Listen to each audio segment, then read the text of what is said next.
BNP নেতা জনাব লুৎফুজ্জামান বাবর মুক্তি পেয়েছেন, আপনারা সবাই জানেন। এটা নিয়ে বাংলাদেশে তোলপাড় তৈরি হয়েছে। দর্শক, আমার অবজারভেশন যে বর্তমান সময়ে বিএনপিতে তারেক রহমানের পর সবচেয়ে জনপ্রিয় নেতা লুৎফুজ্জামান বাবর, তিনি মুক্তি পেয়েছেন। তাকে নতুন বাংলাদেশি, স্বাধীন বাংলাদেশে আমরা স্বাগত জানাই। লুৎফুর রহমান বাবরকে বিএনপি মুক্ত করতে পারেনি, বিএনপি কিচ্ছু পারেনি তার জন্য করতে। এমনি একটা সময় পর্যন্ত লুৎফুজ্জামান বাবরকে বিএনপি ওনই করতো না। বিএনপি তাদের নেতাদের মুক্তি চাইতো, এ নিয়ে প্রেস ব্রিফিং করত, সংবাদ সম্মেলন করত, কিন্তু প্রেস ব্রিফিং, সংবাদ সম্মেলন লুৎফুজ্জামান বাবরের কথা বলতো না। বিএনপি নেতা তার খোঁজও নিত না, তার পরিবার নিত। লুৎফুজ্জামান বাবর বিএনপির এই মুহূর্তে তারেক রহমানের সবচেয়ে জনপ্রিয় নেতা। তিনি কারাগার থেকে মুক্ত এখন। এটা নিয়ে আমরা বিশ্লেষণ করব যে লুৎফুজ্জামান বাবরের নেক্সট কি, তিনি কি আবার বিএনপি রাজনীতিতে আসছেন?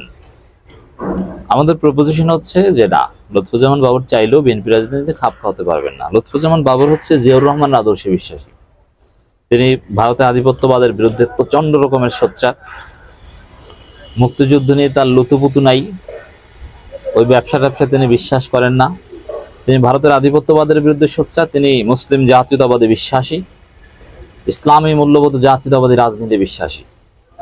আর বর্তমান বিএনপি এই জায়গায় নেই। বর্তমান বিএনপি এখন ভারতপন্থী বিএনপি। অতএব এই ভারতপন্থী, ভারতের পা চাটে যে বিএনপি, ভারতের দালাল হয়ে গেছে যে বিএনপি, সেই বিএনপিতে লুৎফুজ্জামান বাবর খাপ খাওয়াতে পারবেন না।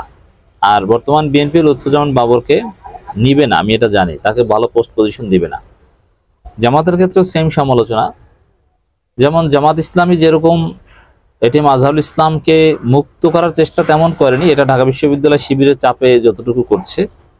আর জামাত চাইলে অনেক আগেই আজহার সাহেবকে মুক্ত করতে পারতো, ঠিক আছে, এটা আমি মেনে নিলাম যে আজহার সাহেবকে মুক্ত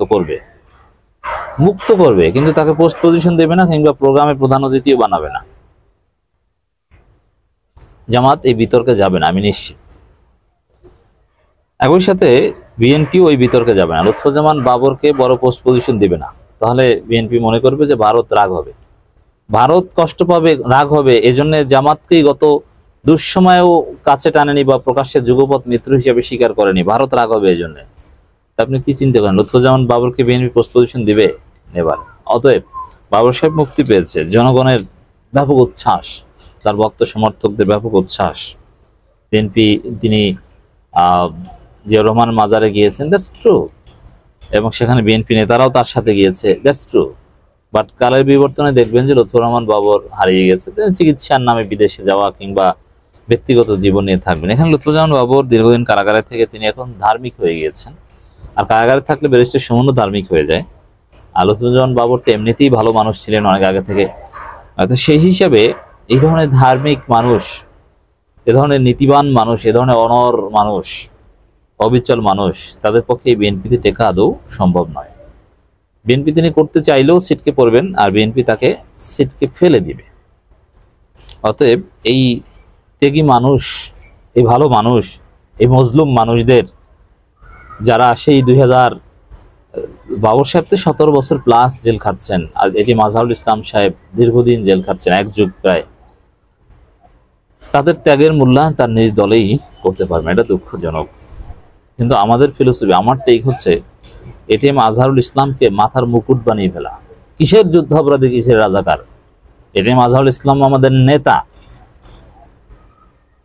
লুৎফুজ্জামান কিসের বিচ্ছিন্নতাবাদীদের জায়গাদাতা? লুৎফুজ্জামান বাবর সৎ নেতা, তারাই আমাদের নেতা, এটা আমার টেক। কিন্তু বিএনপি জামাত তাদেরকে জায়গা দিবে না, আপনারা লিখে রাখেন।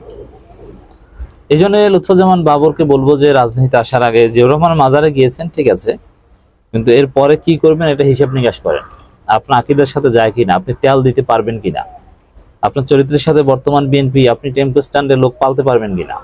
টেম্পো স্ট্যান্ডে লোক পালতে না পারলে আপনার সাথে লোকই থাকবে না, যদিও আপনি এই মুহূর্তে তারেক রহমানের সবচেয়ে জনপ্রিয় বিএনপি নেতা। এই জন্য আপনাকে ভাবতে হবে আপনি এভাবে করবেন। দেখেন, লুৎফুজ্জামান বাবর যে রাজনীতি টিকতে পারবেন না, তার বড় প্রমাণ আপনাকে বলি। মাহমুদুর রহমান কি খালেদা জিয়ার মন্ত্রী মর্যাদা উপদেষ্টা ছিল না? কিন্তু মাহমুদুর রহমানকে বিএনপি কি বলে? মাহমুদুর রহমানকে বিএনপি বলে এখন জামাত, এবং জঙ্গিবাদ, মৌলবাদ তাদের প্রশ্রয় দেয়, নানান কথাবার্তা বলে। আমার দেশ ছিল বিএনপির একমাত্র পত্রিকা, সে আমার দেশ এখন ভালো না, তারা দালালি করে, তাই না? বিএনপি মতে এর মানে মাহমুদুর রহমানের মতো বিএনপি, খালেদা জিয়ার উপদেষ্টা মানে মন্ত্রী মর্যাদায়, বিএনপি তাকে ওন করে না, ডিজোন করে। ঠিক তদ্রুপ এমন সাংবাদিক ইলিয়াস কি বিএনপির ছিল না? বিএনপি বন্ধু সাংবাদিক হিসেবে পরিচিত, বিএনপির লোকজন তার ভক্ত ছিল। ইলিয়াসও ভালো না, মাহমুদুর রহমানও ভালো না। এরপরে দেখবেন যে এই লুৎফুজ্জামান বাবরও ভালো না। এই জন্য আমরা বলবো যে বাবর সাহেবকে হিসাব নিকাশ করে এগিয়ে আসতে হবে। এই বাবর রাজনীতিতে টিকতে পারবে না। তবে হ্যাঁ, আমরা চাই মাহমুদুর রহমান, ইলিয়াস, পিনাকি, মিজানুর রহমান আজহার, এরা যেরকম ভারতের আধিপত্যবাদের বিরুদ্ধে সোচ্চার এখন আইকনিক ফিগার, মাহমুদুর রহমান যেরকম লড়াই করে যাচ্ছেন ব্যক্তিগত জায়গা থেকে, এবং এদেশের জনগণ মাহমুদুর রহমানের সাথে আছে, লুৎফুজ্জামান বাবর ওই জায়গাগুলো থেকে কাজ করুক, আমাদের প্রত্যাশা সেটাই। কারামুক্ত হলেন লুৎফুজ্জামান বাবর। 2007 সালে আটক হওয়ার পর বিভিন্ন মামলায় দণ্ড হয় সাবেক এই স্বরাষ্ট্র প্রতিমন্ত্রী, কিন্তু বিএনপি তার মুক্তি চায়নি, এক পর্যায়ে তাকে ভুলে গিয়েছে। এর মধ্যে 2টি মামলায় মৃত্যুদণ্ডাদেশ এবং একটিতে যাবজ্জীবন কারাদণ্ড দেওয়া হয়। গত বছরের 23 অক্টোবর দুর্নীতির মামলা এবং 1 ডিসেম্বর গ্রেনেড হামলার মামলা থেকে খালাস পান তিনি। গত 14 জানুয়ারি আলোচিত 10 ট্রাক অস্ত্র চোরাচালান মামলা থেকেও মুক্তি পেয়েছে বাবর। এই মুক্তি, এটা শিক্ষার্থী জনতার ক্রেডিট, শিক্ষার্থী জনতা তাকে মুক্ত করেছে। এই জন্য বলবো, খালেদা জিয়ার মুক্তির ক্রেডিট যেরকম শিক্ষার্থীদের, লুৎফুজ্জামান বাবরের মুক্তির ক্রেডিটও শিক্ষার্থীদের। দর্শক, তার উপর ভয়ানক নির্যাতন করা হয়েছে, কত মিথ্যা মামলা, 6 বছর কন্ডেম সেলে রাখা হয়েছে, এবং কারাগারের ভিতরে তিনি সংগ্রাম করে গেছেন। তিনি বিএনপি, জামাত বা গরিব কয়েদি, তাদেরকে তিনি টাকা দিতেন পিসিতে, তিনি তাদেরকে খাওয়াতেন, তাদেরকে থাকার জায়গা দিতেন কারাগারে। কারাগারে একজন অভিভাবক ছিলেন নির্যাতিত মজলুম মানুষদের। আমি জানি অনেকেই বলেছে, দেখেছেন জামাত ইসলামের একজন নেতা নূর মোহাম্মদ আবু তাহের এই বিষয়ে লিখেছে তার ব্যক্তিগত অভিজ্ঞতা। কারাগারে মজলুম মানুষদের আস্থার জায়গা ছিল লুৎফুজ্জামান বাবর।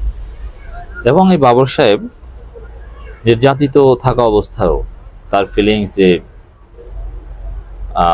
বিএনপির লোকজন যে বিশ্বাসঘাতক, সুযোগ সুবিধা নিয়ে 2 নাম্বারই করেছে, এই অনুতপ্তটা তার ছিল, কারাগারে অনেককে বলেছেন। অতএব তিনি কারাগারে থাকা অবস্থায় বিএনপি তো 2 নাম্বারই করুক, যাই করুক, আন্দোলন বিক্রি করে দিয়ে লুৎফুজ্জামান বাবরকে ভুলে গেছে, তার পাশে দাঁড়ায়নি, এগুলোর ক্ষেত্রে তো তিনি যথেষ্ট কষ্ট পেয়েছেনই। কিন্তু এখন এই 5 আগস্টের পরও তার জায়গা নেই, বিএনপির রাজনীতিতে তার জায়গা নেই, কারণ বিএনপির রাজনীতি এখন উল্টো দিকে গিয়েছে। ভারতপন্থী বিএনপিতে লুৎফুজ্জামান বাবরের কোনো খাওয়া নেই।